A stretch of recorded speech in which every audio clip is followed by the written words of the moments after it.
got sort of twisted around my axle when I had a comment yesterday. I'm not going to read the name, but the person said, "Doc, your channel would be a lot more helpful if you quit shaming people about prediabetes and with prediabetes, and you talked about more practical ways of dealing with it."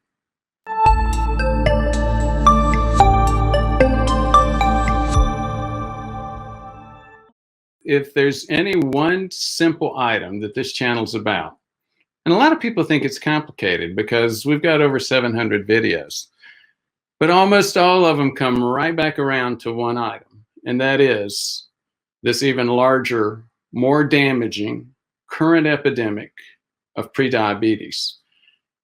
So yes, I hammer on that issue. You know, that old adage, if you're a hammer, everything looks like a nail. And I'll admit, I'm a hammer in terms of looking for risk factors and risk associated with hidden, undiagnosed prediabetes. I got sort of twisted around my axle when I had a comment yesterday. I'm not going to read the comment or the name, but the person said, "Doc, your channel would be a lot more helpful if you quit shaming people about prediabetes and with prediabetes, and you talked about more practical ways of dealing with it." So I guessed that he'd not seen many of my videos, and I sent him some videos where we talked about practical ways of dealing with weight, practical ways of dealing with getting into details in terms of lifestyle, in terms of managing carbs, using a continuous glucose meter, looking at different tests, and especially where I talked about my own challenges. You know, I grew up Southern Baptist, and I remember sitting in the back of the pew, a lot of other Southern Baptists, and hearing a lot of hellfire and brimstone type of preaching. I never really thought of myself as a preacher. And again, that sort of took me sideways. Janice, who's our health coach and very, very in touch with and deep on this issue about health coaching and shaming, said, "No, you don't shame people." In fact, we had talked about it, and I did a video on shaming, and she was talking about my reaction. She said, "You tend to be open about your own challenges, and it may not shame you, but a lot of other people would feel ashamed of some of the stuff that you go through." So again, no question, a couple of comments, and then we'll end the feature part, this update on prediabetes, with a video that she took of me a few days ago. Right there, and then we got Dairy Queen right there where they have the soft vanilla ice cream dipped into hard chocolate shell. What else have you passed?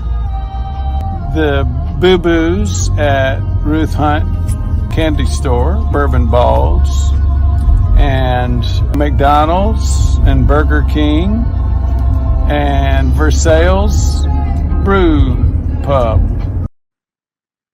So thank you, Carl. Again, for that viewer that talked about me shaming others, I've had several videos on my own food addictions, my sweets addictions. Actually, I've suggested many times, I've made more progress on a lifetime sweets addiction with a supplement called Gymnema Silvestre. I've done a couple of videos on that recently. Obviously, I'm not going to take a fast food tour, but here's what happened. Our son is about an hour away in Louisville. We visited him. Here's what we did. Janice, I'm comfortable doing Skype with our son or FaceTime, but she wanted to actually be physically in the same space as he was, so I agreed. We drove over to a large mall that was closed. He and his girlfriend got out. They walked about 10 feet away from us on the other side of the lane in the parking lot. So we walked around and talked for about an hour. On the way back, here's part of the problem. I'm one of those people that you see some memes about this. My daughter sent one recently. It was a sloth, so it was a funny looking face, but here's what it was saying.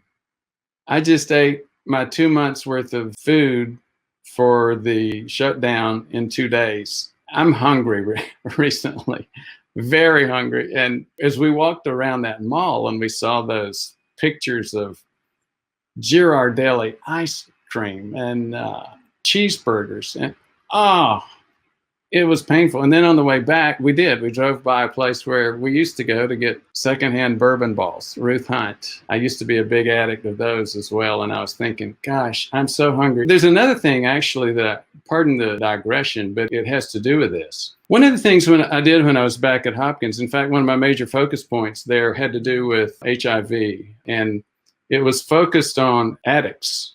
One of the things I learned from the mental health researchers there at Hopkins about addiction is that addicts tend to be much better off when they're breaking away from the source or the substance of their addiction until it's nearby, and then they just break out into a sweat and it becomes a big, big deal.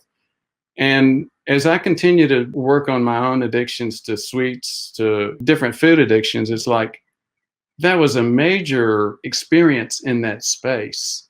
I was actually okay until all of these ads for junk food got in front of my face, and it was like, no, I try not to shame people. I do try to get people to be aware of the challenges that we're dealing with. And sometimes maybe I do come across as, like they say, the worst saint is a reformed sinner.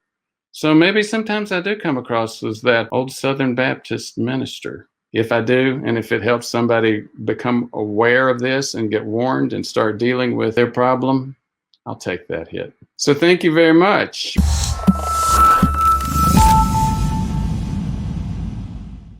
So I'd like to talk with you a minute about the webinar. People don't understand what the webinar is.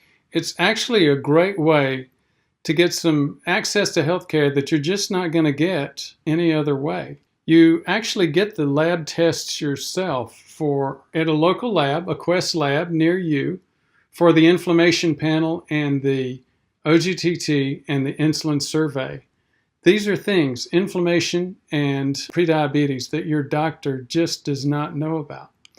And here's the thing. Harvard Health and many others have said, look, sudden death is not always so sudden. The Hollywood picture that it's a bolt out of the blue is not realistic. It's more like real lightning, preceded by clouds, wind, and rain. Stop that metabolic storm before the lightning strikes. And here's where that metabolic storm comes from. It's inflammation, and it has to do usually with prediabetes. So again, we actually get labs. We go over them in the webinar, and then you can start finding out how you can prevent that heart attack others said that you couldn't even predict. We can show you how. Thanks.